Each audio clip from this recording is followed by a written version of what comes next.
টাউন্সভিল অস্ট্রেলিয়ার কুইন্সল্যান্ড রাজ্যের উত্তর পূর্বাঞ্চলে অবস্থিত একটি সমুদ্র তটবর্তী শহর। এটি প্রাকৃতিক সৌন্দর্য, গরম আবহাওয়া এবং আরামদায়ক জীবনযাত্রার জন্য বেশ পরিচিত।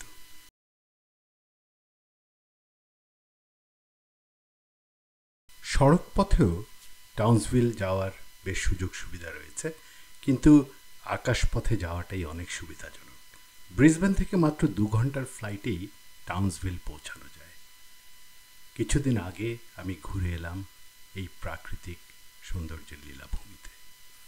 আজ আপনাদের সঙ্গে আমি শেয়ার করব আমার সেই অভিজ্ঞতা।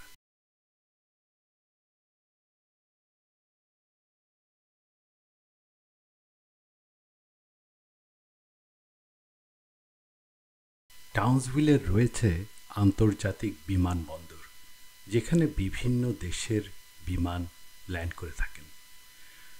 পুরো শহরটির মধ্যে বেশ কিছু সি বিচ আছে, কিন্তু খুব আশ্চর্যের ব্যাপার যে আপনি দেখবেন যে ওখানে কেউ সাঁতার কাটছে না। কারণটা আপনি দেখবেন এই যে দেখা যাচ্ছে যে সাইনেজ, যে এখানে মেরিন স্টিঙ্গার্স আছে এবং ক্রোকোডাইল বা কুমির, মানে লবণাক্ত পানির কুমির কিছুদিন আগে দেখা গেছে।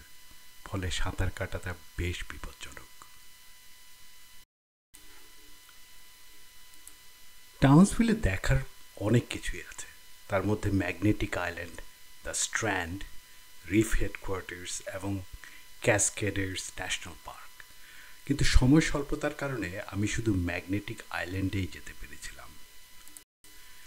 সি লিঙ্ক ফেরি সার্ভিসটি শহরের মধ্যখানেই অবস্থিত। আপনি সেখান থেকে টিকিট কেটে মাত্র 20 মিনিটে ম্যাগনেটিক আইল্যান্ড চলে যেতে পারবেন। আর এই আইল্যান্ডটি প্রাকৃতিক সৌন্দর্য, নির্জন সৈকত ও বন্য প্রাণীর জন্য অত্যন্ত বিখ্যাত। দ্বীপে 20টিরও বেশি সমুদ্র সৈকত ও বুশওয়াক ট্রেইল রয়েছে। এখানে আপনি কোয়ালা, ওয়ালাবি এবং রঙিন পাখি দেখতে পারবেন। স্নর্কলিং, হাইকিং এবং কায়াকিং এখানকার জনপ্রিয় আকর্ষণ। ম্যাগনেটিক আইল্যান্ড শান্তি, প্রকৃতি ও অ্যাডভেঞ্চারের এক অসাধারণ গন্তব্য।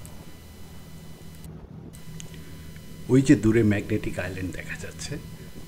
আর সমুদ্র যাত্রাটা বেশ বেশ রোমাঞ্চকর। এই সেন্সে বলবো যে আপনি যদি রেলিংয়ের পাশে বসেন, কিছুক্ষণ পরপরই ঢেউয়ের ঝাপটা এসে আপনাকে ভিজিয়ে দিয়ে যাবে। আর রোলিংটাও বেশ ভালোই হয়।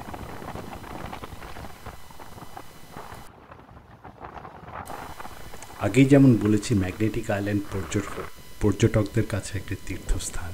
সেক্ষেত্রেও আপনি দেখতে পাচ্ছেন এগুলো সবগুলোই হোটেল, মানে পর্যটকদের থাকবার জায়গার জন্যে।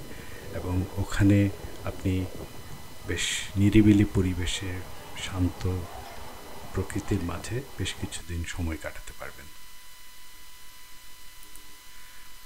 আইল্যান্ডটি অন্য যে কোনো ট্রপিক্যাল আইল্যান্ডের মতোই দেখতে। প্রচুর বিচ রয়েছে এবং ওখানে প্রচুর অনেকগুলো পিকনিক স্পট আছে, অনেকগুলো দেখার বুশওয়াকের ট্রেইল আছে। এবং কেউ যদি ওখানে চায় নিরিবিলিতে বেশ ভালোভাবেই কিছুদিন কাটাতে পারে। সময় স্বল্পতার কারণে আমি মাত্র 1 থেকে 1.5 ঘন্টা ম্যাগনেটিক আইল্যান্ডে কাটিয়ে এবার ফেরার পালা। আবার যেহেতু আমার রিটার্ন টিকিট করাই ছিল, সেহেতু আমি ফেরিতে উঠে পড়লাম এবং আবার যাত্রা শুরু করলাম টাউন্সভিলের উদ্দেশ্যে। আগের মতোই প্রায় 20 মিনিটের মধ্যেই আমরা টাউন্সভিল পৌঁছে যাই। ওরে নীল দরিয়া আমায় দে রে দে ছাড়িয়া, বন্দী হইয়া মনোয়া পাখি হায়রে কান্দে রইয়া রইয়া। ওরে নীল দরিয়া আমায় দে রে দে ছাড়িয়া, বন্দী হইয়া মনোয়া পাখি হায়রে কান্দে রইয়া রইয়া।